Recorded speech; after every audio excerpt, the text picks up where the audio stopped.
Hello, what is up, everybody? Can anybody see me or hear me? I am trying to, we're trying to do something a little bit different today. Right. Let's see.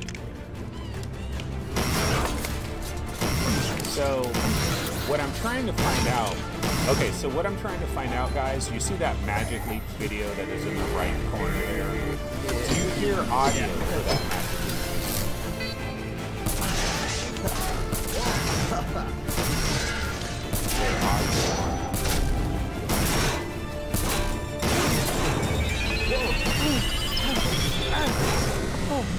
Oh, shit.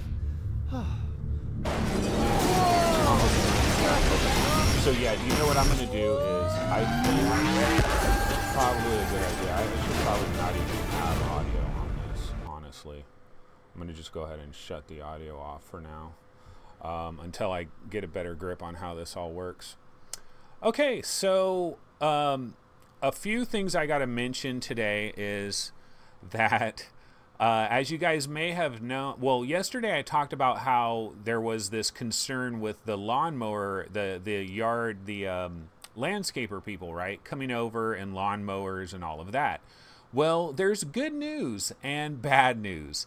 The good news is the lawnmower people have come and left. So that is really good news. So they have come, they did their business, they're gone.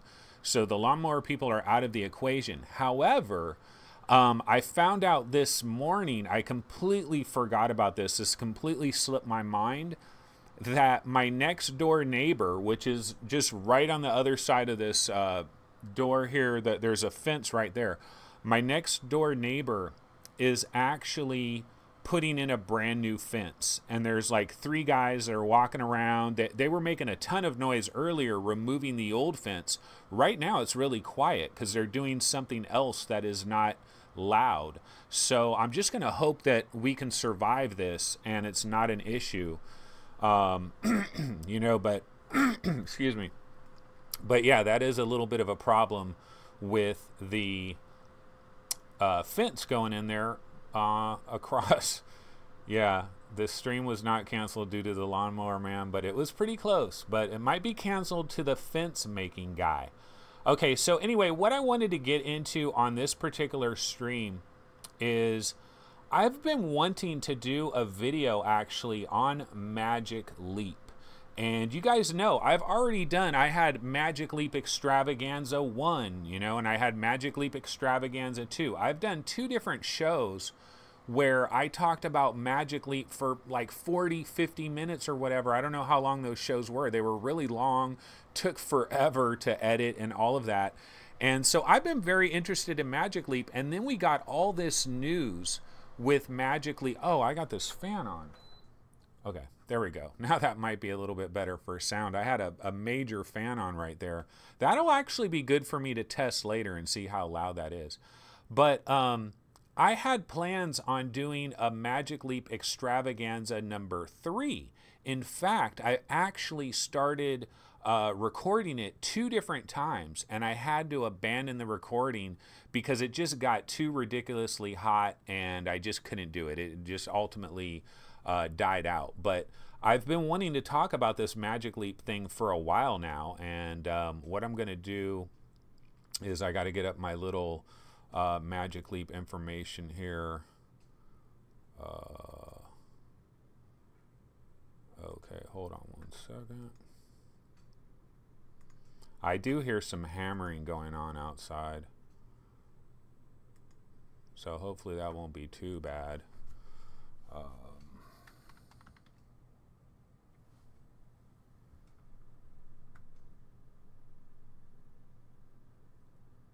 Wow, you know what, guys? My Magic Leap, I had a document that had all this Magic Leap information, and when I try to open it now, it's saying something about this document doesn't exist, which is complete and utter bullshit, because I had like just tons of info there on, I had this whole Magic Leap thing. Let me see if I can try to find it again. See, this type of shit always happens.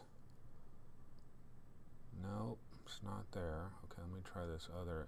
I've got like 3 different areas where there's documents on my computer. It's like OneDrive, this folder, that folder. There's like all these fucking folders.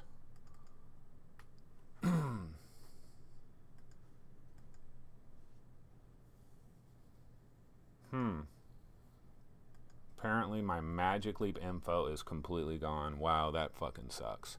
Because I had an entire breakdown of how I was going to cover the Magic Leap. I had a full breakdown. That just is not even cool. Where the fuck did it go? Okay, wait, let me try searching over here. Magic Leap.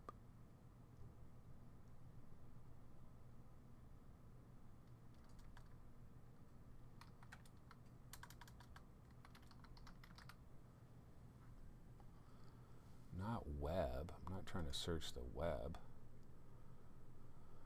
Oh man, unfortunate problems here, guys. I restarted my computer. I saved all my documents, but now it won't let me open it.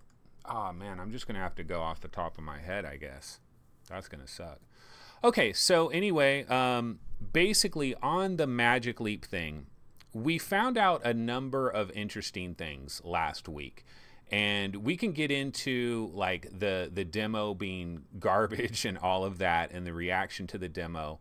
But what I wanted to start off with is the first thing that we found out is that Magic Leap is coming this summer. You know, it's shipping this summer. I mean, when they first started the live stream, the guy was sitting there and he had like a retail box of Magic Leap that was leaning up against his chair. And one of the very first things that they talked about was that it was shipping this summer.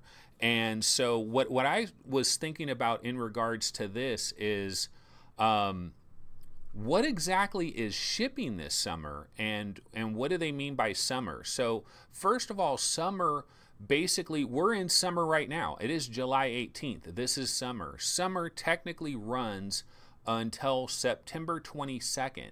September 22nd, I believe, is the final day of summer.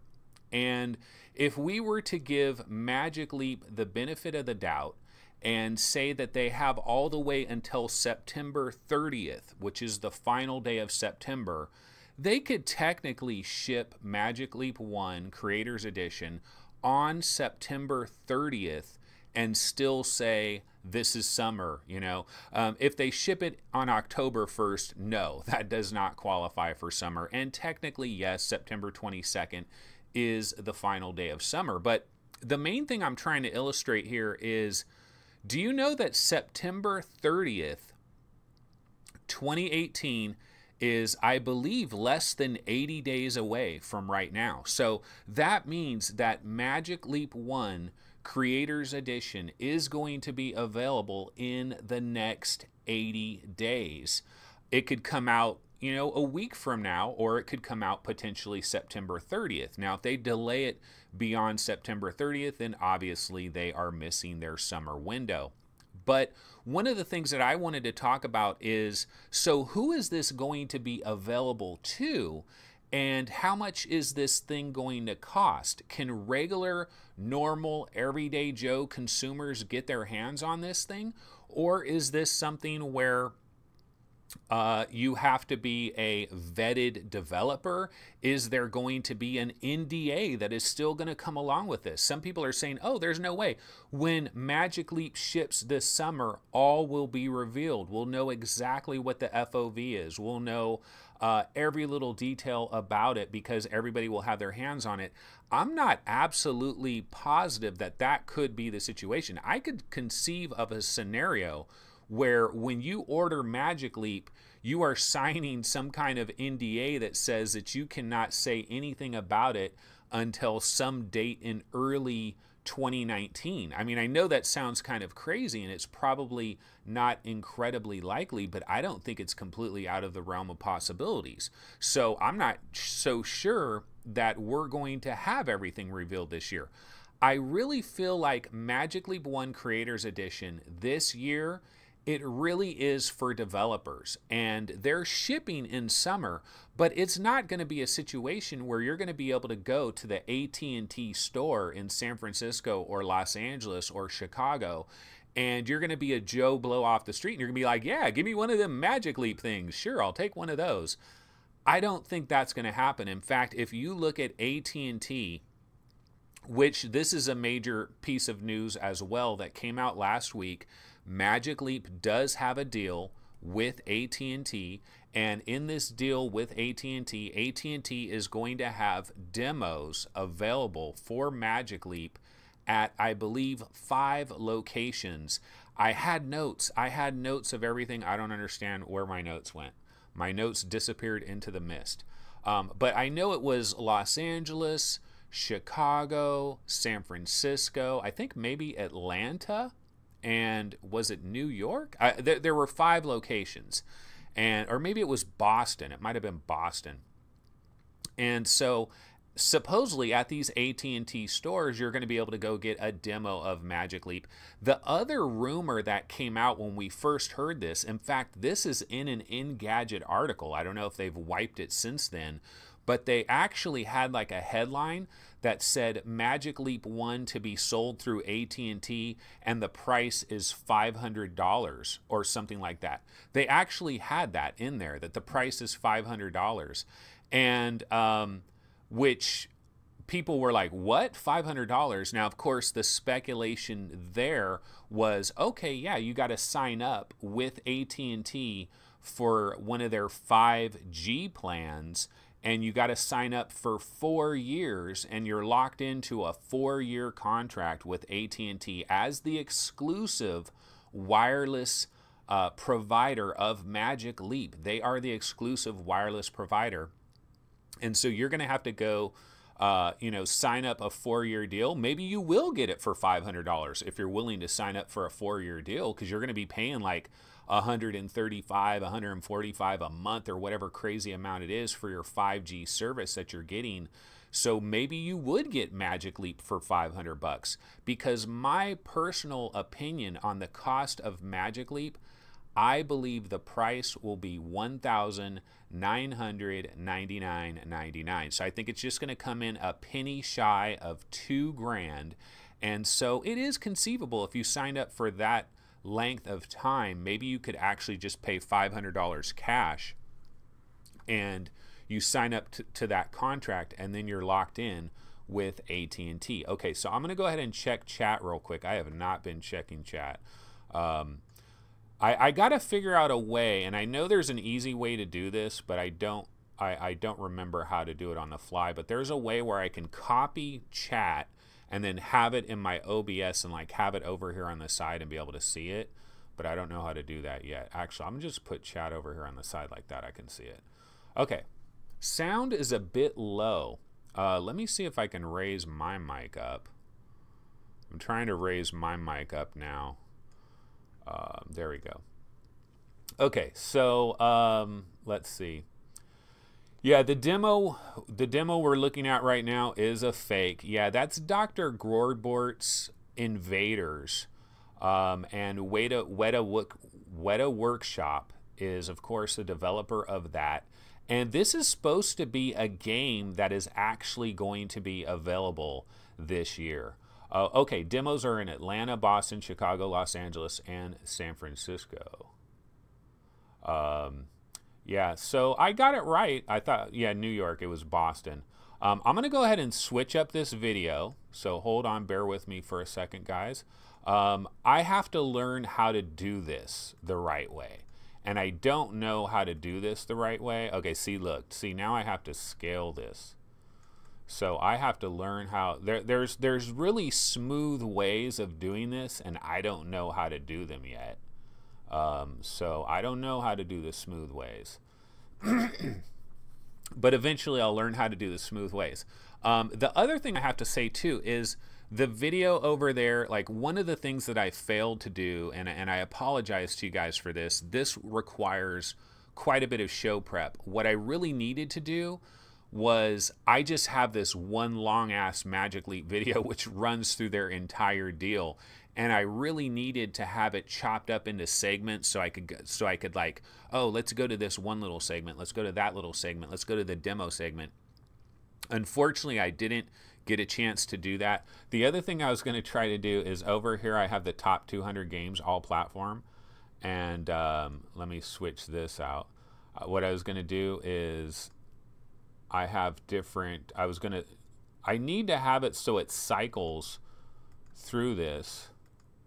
Oh, there, cool. You know, the nice thing about that is it popped in. I didn't have to resize it.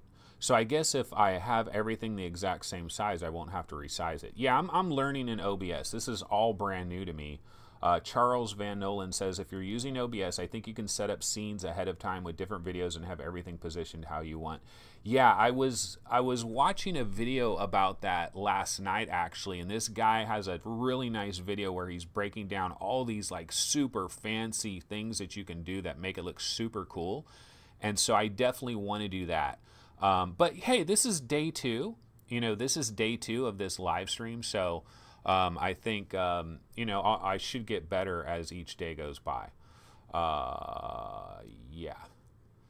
If you know what you were last editing your doc with, try right-clicking the app on the start bar and see if it gives you a list of your... Yeah, I did that, Fluke. When I go into... I got an error message. It showed me the document, and then it gave me an error message. It was quite bizarre. It's like it's literally conspiring against me. It's like it doesn't want to let me have my document. But I'm not going to worry about that. I can go off the top of my head because I kind of remember. I'm a hardcore real-time streamer, yeah, and I'm sweating too because when you don't have your shit working the right way, it can really get you flustered. So apologies. But basically, so to get back to where we were here, so they're shipping this summer, and we don't know what the price is. Now, will regular everyday people be able to get it? I don't believe so. See, the way I believe it's going to work is you are going to have to sign up through the Magic Leap Creator Portal. And then what they're going to do is they're going to look at the people that have signed up through the Magic Leap Creator Portal, and I think they're going to vet the people that get their hands on this thing. So I don't believe that there's going to be like 100,000 Magic Leap 1 Creator editions that are simply going to be available this year. I just don't think that's going to happen. So it's going to be very limited availability, and I don't think somebody like me will be able to buy one. I have not signed up at the Magic Leap Creator Portal because I'm not really a creator. You know, if I were to get it, I would be getting it more for just to see, like, is this thing really legit? And, you know, I'm tempted. I'm still tempted to get it, but we'll get into that a little bit later. But one of the things that I wanted to talk about here is, so this AT&T situation, they signed up with Magic Leap. They invested in Magic Leap. And they're going to, the question I had with AT&T is, like, when we first heard that AT&T was going to be the exclusive wireless carrier for Magic Leap, everybody was like, why? What, you know, this is an indoor product. You're using this product indoors. If you're indoors, you're going to have Wi-Fi.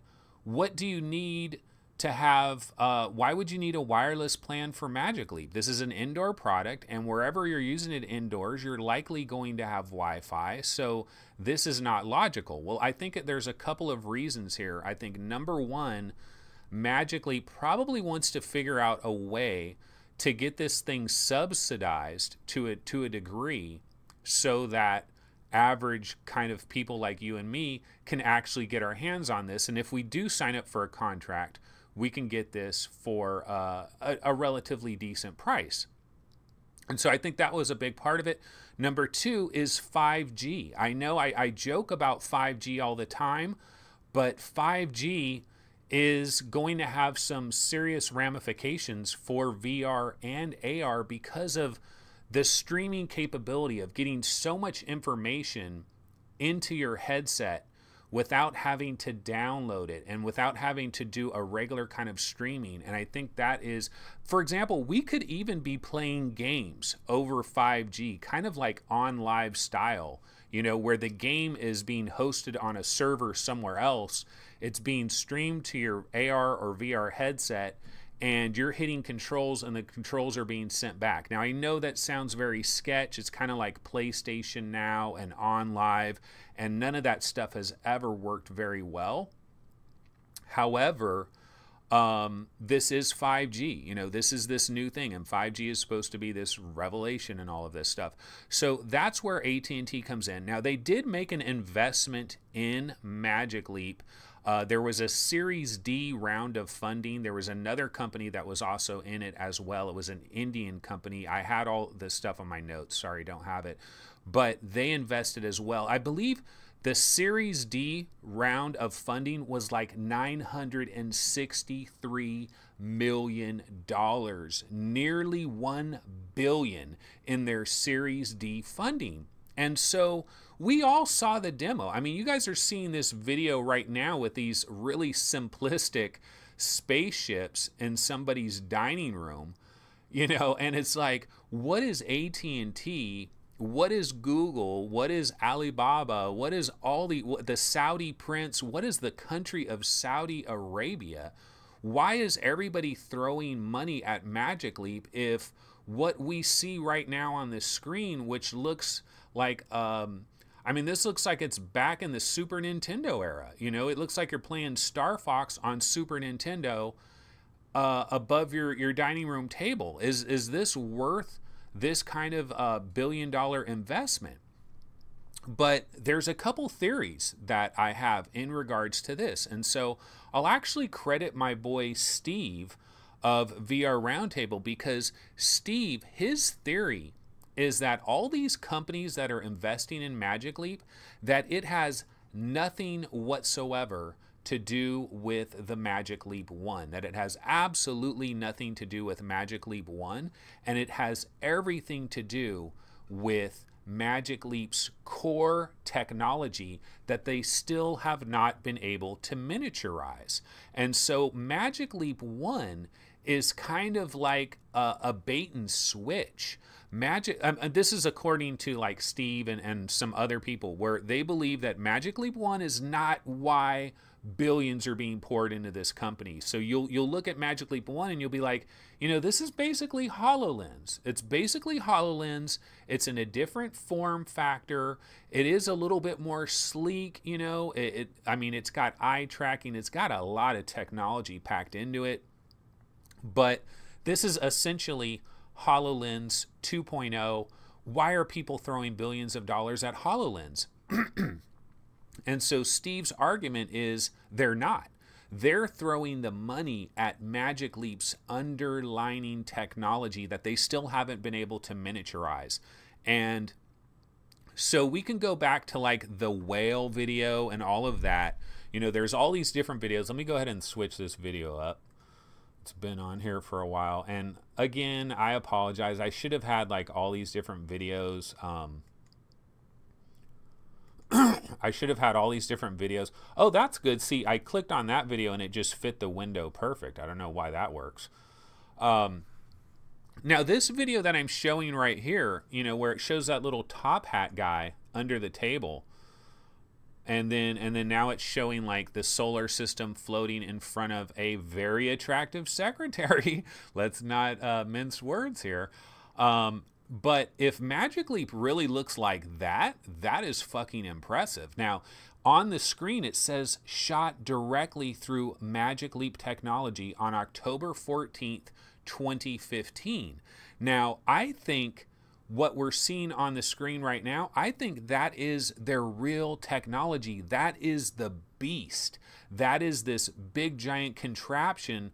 That's what, like when they invited Beyonce and people like that, and they had them in at their Florida offices, and they're showing them the real technology of Magic Leap. I think that is what they showed them. They showed them this kind of technology, which they haven't been able to miniaturize this. I mean, you look at that, that looks like a cartoon that is happening in your real life. And what we saw was a freaking rock golem that was about as simple as could possibly be. It was very basic. This looks beautiful. This looks drop dead gorgeous. This was filmed back in 2015, 3 years ago. This was filmed, well, almost 3 years ago, October 14th, 2015. And so I think it's possible that they do have this really high-end technology, which was actually fiber optic projectors, these little tiny fiber optic projectors that were going to shoot light directly into your eyeballs, where it would be like natural light, like it would look like a real freaking thing. That's how they were going to do the whale that jumps up and splashes all over, and the submarine that is floating in the middle of the street, and all of these little magic famous, you know, the famous hands with the little elephant in it.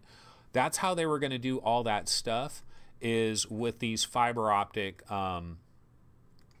you know, these little fiber optic projectors. But I think the reality is, hold on a second, I screwed something up. Let me click on this. Okay.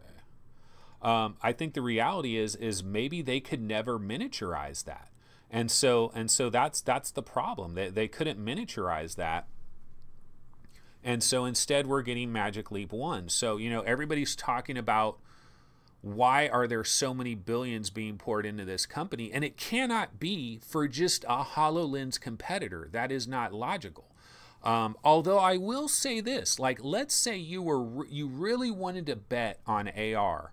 Let's say you just wanted to bet on AR like nobody's business. Like, you saw an AR demo and you thought, oh my God, AR is going to kill everything.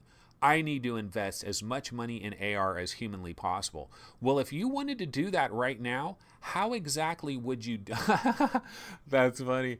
Shirzad Khan City is saying 2015, the girl is a grandma by now. That's hilarious. But basically what I'm saying is, if you wanted to invest in AR, how exactly would you do that? Well, you could buy shares of Microsoft. But if you're buying shares of Microsoft, which I think has actually hit an all-time high recently, by the way, tangentially, but if you buy shares in Microsoft, the HoloLens part of Microsoft is probably a percent of a percent of a percent of overall Microsoft. So you're not really investing in AR in a very serious way, you know. So let me go ahead and switch this little thing up. One sec here.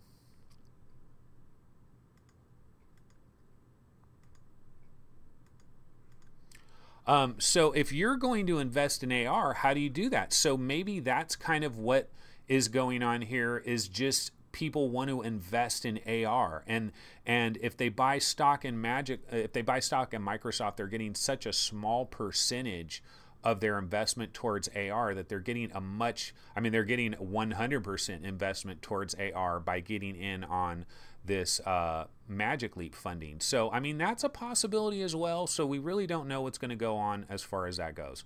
Okay, so now, so one of the things I wanted to talk about is, let's just go ahead and get into the demo that they did last week, you know, the Golem monster and all of that. And I should have that video playing right here. Unfortunately, I don't. I ran out of time. I was going to chop it up and just have that little Golem sequence. I could try downloading it somewhere, but I'd have to like look for it and all that. And so I don't want to go ahead and do that. But basically, if somebody has a link to that, where it's just the Golem by itself, you can post that link in chat, and I might try to just see if I can add that in real quick. I could do that. I'd have to be able to copy the video with like 4K downloader real quick and then throw it in here, but I might be able to do that. So if somebody can find me the Golem link, the Golem video, but just the Golem video by itself. I know I should have had all of this stuff in advance. My bad. But let's talk about the demo. Let's talk about that demo they did. And I've been a Magic Leap supporter for a long time now. And the reason why I've been fascinated by Magic Leap is because, see, I've been in this video game thing since the dawn of freaking time, guys. I was around in the Atari 2600 days. I was a little kid with an Atari 2600. So my entire life on planet Earth has been video game system after video game system after video game system, and I've seen the evolution. I've seen the evolution over, you know, just a ton of time. And we went from Atari, and I started with an Atari 2600. We ended up getting an Atari 800 XL computer. Then I got a Nintendo Entertainment System. And then when I could buy my own video game systems, I got a TurboGrafx, I got a Super Nintendo, I got a Sega Genesis, I got a Sega CD. And also, the other thing is, I was always the type of guy, I was Mr. Early Adopter. I would get things the day they came out. I was like really crazy. If you think I'm crazy now, oh my God, I was so much more crazy in the late 80s and early 90s, buying every little video game thing that ever come out. Have you guys ever heard of the Panasonic 3DO? The 3DO interactive multiplayer, or whatever the hell they called it? There was this video game system. It came out in October of 1993, and it was $800 in October of 1993, and it only had a couple of games. But chat is blocking web links. Okay. Fluke, if you could you do a PM to my Reddit name, Anth916, and then maybe I could get the link off of that. But basically, the Panasonic 3DO, I did not buy. Yeah, Gex on the 3DO for the win. Gex was awesome on the 3DO. Jay Billions knows what I'm talking about here. So I didn't get a Panasonic 3DO that October. I wasn't that freaking crazy, but a good friend of mine was, and I was at his house in October and November and December of 1993 playing this game called Crash and Burn, which was like a million years more advanced than Super Nintendo or Genesis, which is what everybody else was playing. I bought an Atari Jaguar. I drove to San Francisco to buy an Atari Jaguar in December of 1993 because it was a test market for the Atari Jaguar. I'm a freaking nutcase, okay? I bought the Sega Saturn. You know when Sega Saturn did that surprise launch in May and they kind of like screwed up their whole freaking thing? I bought a Sega Saturn the day it came out because I was randomly in Electronics Boutique the day before, and they had all these Saturn boxes everywhere lined up, all these Saturn boxes, and the Electronics Boutique employee was in there. And I was like, dude, what's up with all these Saturn boxes? Isn't this coming like September or something? And he's like, check this out. I can't tell you anything, but I'll tell you this. Come here tomorrow. It'll be worth it. Come here tomorrow. And I didn't know what the dude was talking about. I thought he meant like maybe they'll have a demo of the Saturn, the Sega Saturn. This was in 1995, May of 1995. And he's like, dude, come here tomorrow. Because I used to always go to this Electronics Boutique. And so I came there tomorrow, and they're like, Saturn is available. And I'm like, oh shit, Saturn is surprise launch. It was one of the coolest things ever in video game history to just have a system just bam, just launch out of the blue like that. It was super cool. I didn't have enough money on me. I didn't have a check. I had to go to my ATM and withdraw a bunch of money and then go back to the Electronics Boutique and buy a Sega Saturn. So what I'm trying to say here, what I'm trying to illustrate is I am an absolute nut job. Well, I have been in the past when it comes to all this video game technology. And my Reddit name is Anth916. ANTH916, capital A. I don't know if you need the capital or not, but capital ANTH916. I'm gonna go ahead. Hold on one sec, guys. I'm gonna see if I can get onto Reddit and get this link from Fluke, so we can see the crappy Golem video.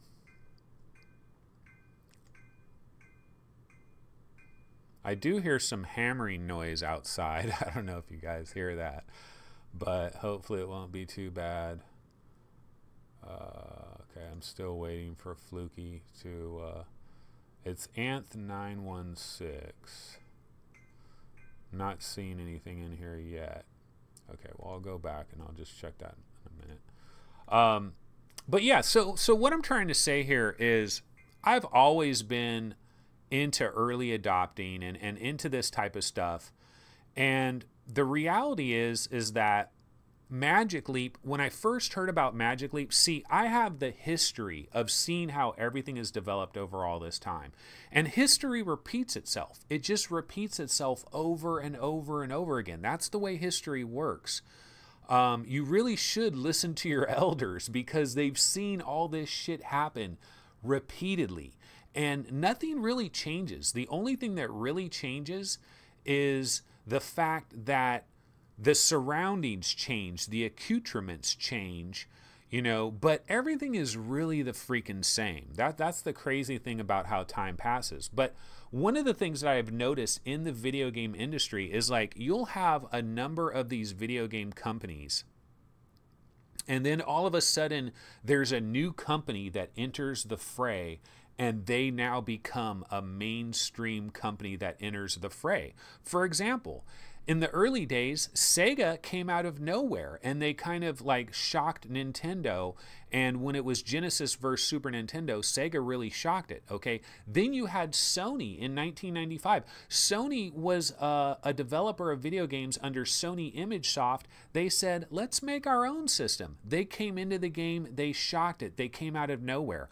Microsoft got into the game in 2000, coming out of nowhere with the Xbox and entering into the game, so to speak.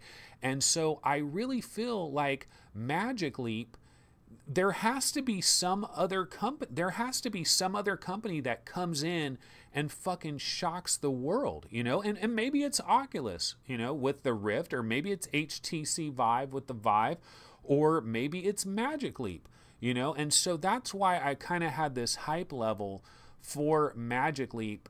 And when you saw the whale splashing in the gymnasium, and when you saw the submarine floating in midair on a sunny street, and you see this elephant in somebody's hands and all of that, it's like, oh, this is some real next level shit. And at first I didn't believe any of it, but then I started reading about how it's these like fiber optic projectors that's sending light right into your eyeballs.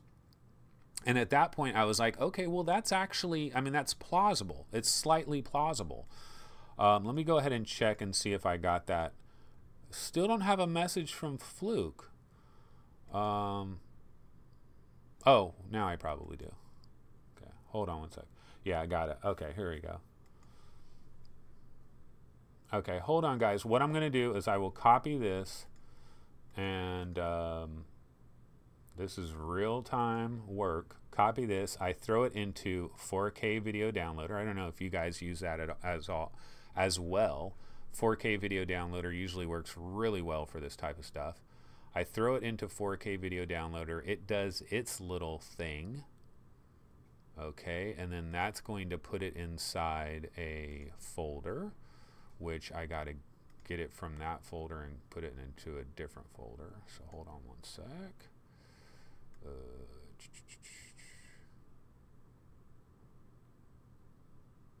See, this is where I really need to have another person, because then I could be like, hey, bro, you take over for a second here while I find this video file. It always throws it into my daily... Oh, here it is, Magic Leap. Yeah, Dodge demo.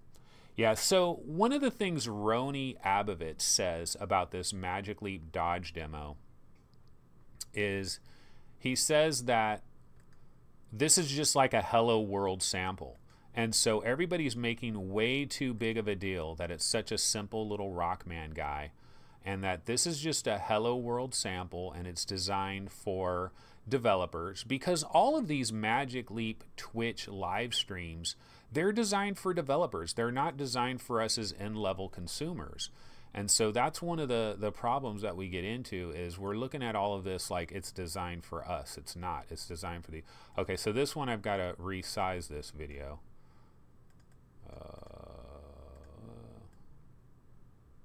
Okay, so real-time resizing.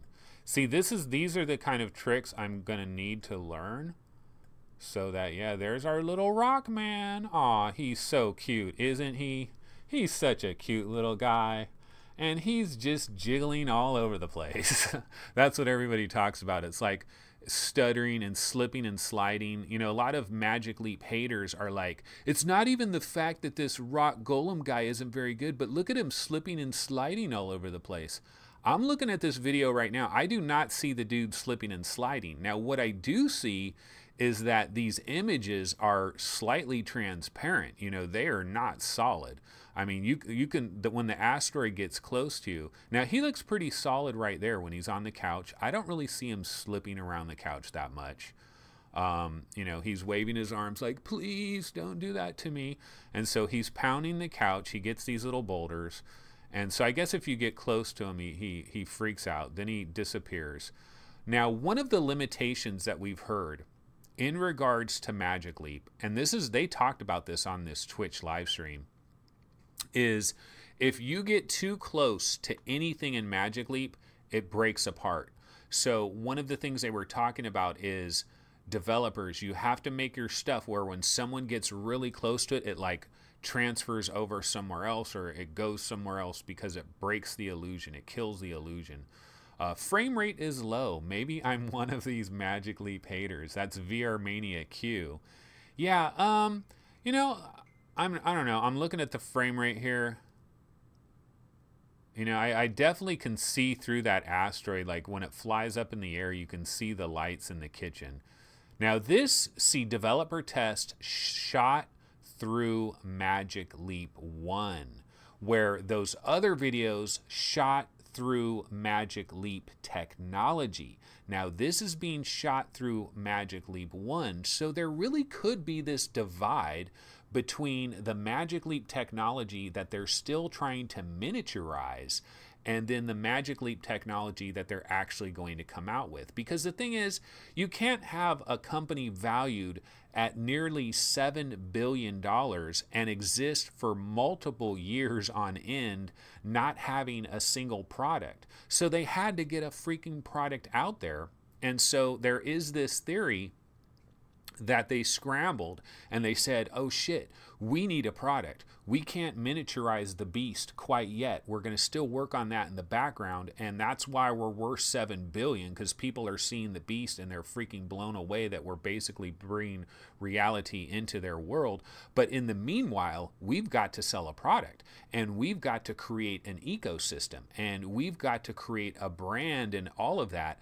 And so what they did was they got, you know, all their developers together, like a ton of engineers and all these people together, and they said, okay, let's make a HoloLens Me Too version that is pretty freaking good, that can hopefully hold people over a little bit until we can miniaturize our legit fiber optic projectors shooting light into your eye technology. That's the hope.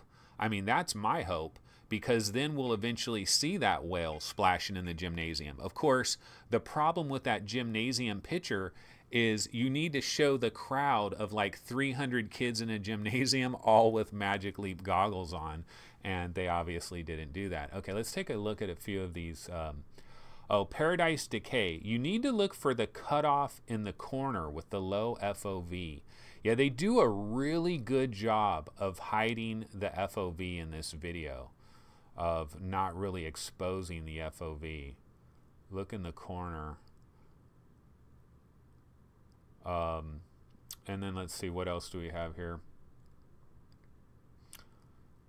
AJ Jones is commenting to Paradise Decay. He's saying, yeah, PD, I don't think the first gen will be worth it. Probably talking about the first gen of Magic Leap. Paradise Decay says, when Magic Leap goes live, what's the bet on Tom Cruise being in the launch advertisement? Yeah, Charles Van Nolan, a lot more compute power is required to rasterize to a light field. Yeah. Okay. Yeah, you know, ultimately, when I first saw this demo video and I saw this little rock golem guy on the carpet like that, when I first saw this, I was definitely disappointed right away, because, I mean, people will say, hey, this is nothing that like Apple's AR kit isn't doing. It's just now this is strapped to your eyes, but this isn't like a $7 billion thing here. Like, what's going on here? And so, yeah, I was disappointed with the rest of you people.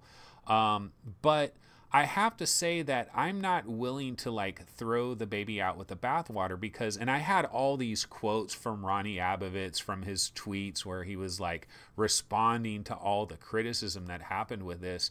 And one of the things Ronnie talked about is he talked about how television, it's like trying to advertise television through the radio. How do you advertise television through the radio? You're just not going to convey that message.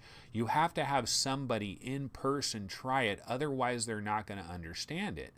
And so I do believe that that is a big part of this. I think if you put the Magic Leap goggles on, and if this is happening in your actual living room, and you see the actual little rock golem guy in your living room throwing rocks at your head, I think it's a much different kind of a situation. Okay, Steven Sales says, monster gets cut off right after he throws the rock that hits the wall behind the viewer. Okay, let me see if I can try to watch for that part. Monster gets cut off. Oh, yeah, I did see that. Yeah, I mean, but, so, you know, that's another thing, too, is like, you know, when you get into this technology thing, it's like the most hardcore of us, we're going to notice that shit because see, what's going to happen is you're going to get Magic Leap 1. And in the beginning, you're going to be like, oh my God, look at this shit. Look at, they're putting a saber-toothed tiger right there on my sofa. Oh my God, that looks so freaking cool. But then what's going to happen is like a month later, that honeymoon effect is going to start to go away. And you're going to give demos to other people and they're going to be like, oh my God. But when you put it on, you're going to be like, yeah, but the damn saber-tooth tiger, as soon as I turn my head, it immediately clips its freaking tail because all I can see, it's like we eventually get into this situation where all we notice is the freaking limitations. It's like with VR, you know, all we notice is this screen door. All we notice is the low resolution. All we notice is that, you know, we're scuba mask, you know, the field of view. And so you do get into this kind of situation. See, I was really I was into home theater stuff in a major way as well, into video games and all this stuff, but also into home theater stuff.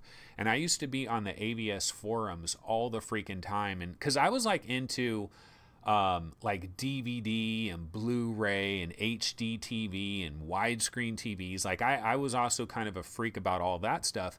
And that is something that you really get into when you get into that type of thing, is like you'll get the latest LED HDR TV, but you'll notice that, oh, if you look in the bottom third corner of that LED, you'll see this thin green line going across. And when you get hardcore into this stuff, you always notice the faults. It really sucks. It sucks how we notice the faults. It's just the way it goes. But ultimately, what is my final take on Magic Leap? And again, I really apologize for the fact that I do not have my goddamn Magic Leap notes, because I had like detailed freaking notes. I had quotes from all these different people, different Ronnie Abovitz quotes. I had all kinds of shit. And it's all freaking, I don't know what happened. Somebody tried to screw with me. But basically, my final take on Magic Leap, like right here and right now, is this little Golem demo does not dissuade me. This does not rain on my parade. Now, does it put my expectations in check to a degree? Yes, it does. But I still believe that there is going to be something really cool about seeing these things in your environment and seeing them in 3 dimensions. You know, they'll appear to occupy some kind of space. Now, will they jitter around a little bit? Yeah, he's jittering around a little bit, sliding around a little bit. Will it get cut off from your view? Yes. Will you notice some of these problems? Yes. But you also got like all the spatial sound that is going to come along with it that will really draw you into the experience. My biggest worry, I guess, is the honeymoon period. That would be my biggest worry. You throw down $2,000, you get yourself a Magic Leap, and for the first 2 months, it is the best thing since anything, right? But then you get over that honeymoon period, and now it's like, yeah, it's kind of cool, but, you know, I can play Dr. Gordbort's Invaders. You know, I can watch maybe an NBA game taking place on my countertop. But after that, it kind of all falls away. So, you know, that's my thought on Magic Leap. So, yeah, you know, not a lot of Magic Leap questions in chat. I did do a little post on the Magic Leap subreddit telling people I was going to do this little episode here, and not a ton of Magic Leap talk. So you know what, I'm going to go ahead and switch up. I'm going to switch up to Seeking Dawn real quick. So I'm going to change this video. Thanks Fluke for giving me the link to that. So let's go ahead and throw on Seeking Dawn. And this one has... I wonder why some of them need to be resized, some of them don't. Oops. Whatever. I don't know why this... Let's see. I don't like it to be snapped on. Okay. Okay, so Seeking Dawn. I have to admit that I still have barely played Seeking Dawn. Although I did try it some more yesterday. See, the first 2 times I've tried Seeking Dawn, the first time I got stuck in the tutorial. I was trying to grab my backpack and do the inventory stuff. Just didn't work. I was just having some kind of technical difficulties. The next time I tried Seeking Dawn, the game just crashed on me. And so last night I was like, you know what? I should try Seeking Dawn again. And that way I can possibly talk about it today and have some thoughts on it today. And so I was able to try Seeking Dawn yesterday. I was just in the very early part of the game. And one of the things I will say about it is, like, if you want this is the closest thing to Halo, okay? It's a poor man's Halo by no mistake. But like, if somebody was like, I wish they had Halo in VR, you could be like, well, you know, you can play Seeking Dawn. It's kind of Halo-ish to a slight degree. So I do feel like there is a slight Halo-ness to Seeking Dawn, very much a poor man's Halo, but there is a little bit of that. It's very dark. Again, I'm playing this game on my 970, and I know that this is a game that would really love a 1080 Ti, and it would love you to have like a really high-end rig. I have the settings really scaled down to the bottom, you know, so it's running. The game is running, but I don't know. I'm not like super blown away with what I've experienced so far with Seeking Dawn, but you know, I'm going to still get at it. I'm going to still play it some more. I think this game, I mean, it's not a bad game, but it's kind of being hyped up as like this major release in the month of July. You know, Seeking Dawn is like this big, huge game. I will say this. I think Multiverse Entertainment, I think they did a good job with their marketing, maybe a little bit of guerrilla marketing as well on the various subreddits. And, your commander, Kim Kardashian. Did anybody notice that when you first are going through the tutorial and you first meet your commander and she's standing in front of you and her derriere is like the size of Jupiter? Did anybody else notice that? But yeah, so, you know, it's interesting. I'm going to keep playing it. I'll keep trying to push my way through it. One of the things that Paradise Decay was talking about with Seeking Dawn yesterday, he actually mentioned, you know, that it's like 10 hours of content and all this stuff, but it is this survival game, you know, it's like managing resources and all that.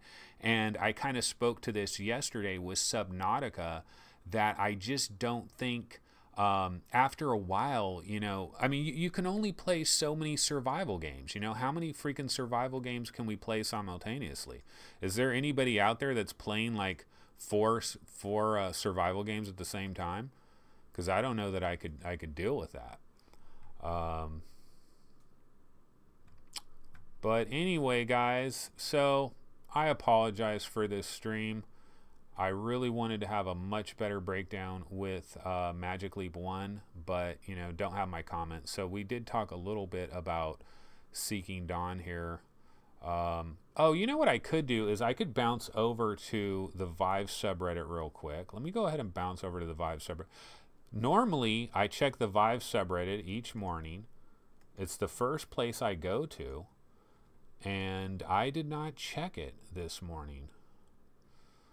So let's go to the Vive subreddit. Let's see what the #1 story is on the Vive subreddit. Archangel Hellfire PvP mode is now free to play.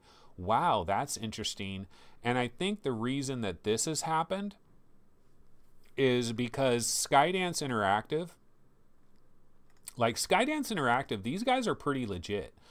And when they made this Hellfire thing for Archangel, they were probably thinking that there was going to be this like ridiculous explosion of people jumping on Archangel and it was going to be hugely popular and stuff. And the problem is the VR market is just a small market right now, and there's so many freaking games out there that even if a developer does something really cool like the Hellfire thing, I don't know how many people are going to notice it and how many people are going to jump on it. And it's kind of unfortunate because Archangel is a damn good game in and of itself. But what they've decided to do is they've decided to make it free, I think, just because they want it to be exposed to as many people as possible. And they want people to realize that this Archangel Hellfire is actually a damn good thing. And so that's probably why they're doing that.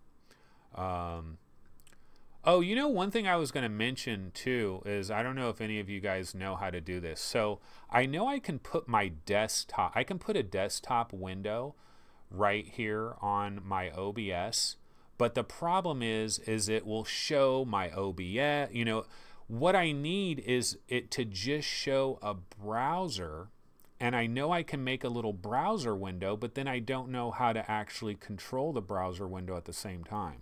So I have to figure, because I could have a little browser window right underneath where my video screen is that is showing you guys what I'm looking at on. What I need to do is set up a 2-monitor setup and then just have it showing my second monitor. And then on my second monitor, that's where I have the browser, something like that. But let's try to see what else is going on here as far as news stories. Gorn releases next month. Yeah, gorgeous VR adventure Torn. Gorn. I said Gorn. Torn is releasing next month. Yeah, I bet you Gorn really loves the fact that there's a game called Torn to confuse things. Yeah, not much going on in news. Like, you know, let me bounce over to the Oculus subreddit, see what people have going on over here. Archangel PvP now free to play. Sorry, I was about to sneeze there. Okay. First impressions of Transference. Somebody got their hands on that.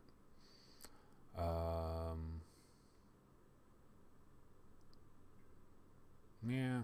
Oh, Nog. Nog came out on PC. I saw that happened. So Nog is currently available. I wonder what the price is for Nog. Nog it's on sale for $9. It's 10% off. Normal price is $10. Nog looks pretty cool. I mean, it looks really colorful. You know, so that is available. That has been released. Reddit on the Oculus is reporting Hellfire has the red shell spyware. What is up with that?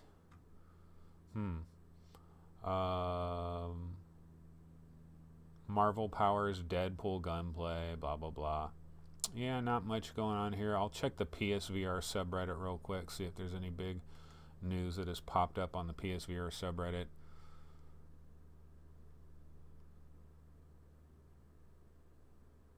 Ace Combat 7 Skies Unknown can be delayed till 2019. Yeah, we still have not gotten a date for Ace Combat 7, which is kind of amazing. Like, what is taking them so long with that game?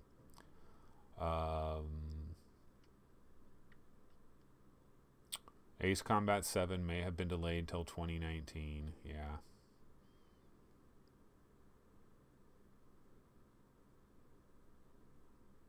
That's pretty much it. So nothing really big going on in the PSVR subreddit. Let me go ahead and check Upload VR real quick. Upload VR. And they have a new game called Neverbound, gravity defying shooter with some awesome ideas. Saints and Sinners coming to VR in 2019 via Archangel Dev. I mean, Skydance Interactive, they are legit, so I am interested in that. New York finally confirmed for Powers United VR. Yeah, Torn releases next month from Aspire. And yeah, not much else going on here. Onward is getting a free weekend this week and a new map. You know, Carnage Chronicles has co-op. I need to get back into that. Carnage Chronicles was an awesome game. There's so many games I really need to get back into. But anyway, guys, yeah, you know what? So I've been running here for about an hour now, and I guess I'm going to go ahead and call it. Again, apologies for the fact that I did not have all my Magic Leap information squared away, and I didn't have my videos dialed in the way I would like to have them dialed in. But you know what? It's all a learning experience, and so hopefully this will get better and better. What I need to do is I need to have all my videos ready to go, like the day before or whatever, and have everything set up so that I can then pop different videos on and do all of that. But anyway, guys, that's going to go ahead and do it for this live stream. I definitely appreciate you guys checking me out. And the plan is to continue to do this every day at 10 a.m.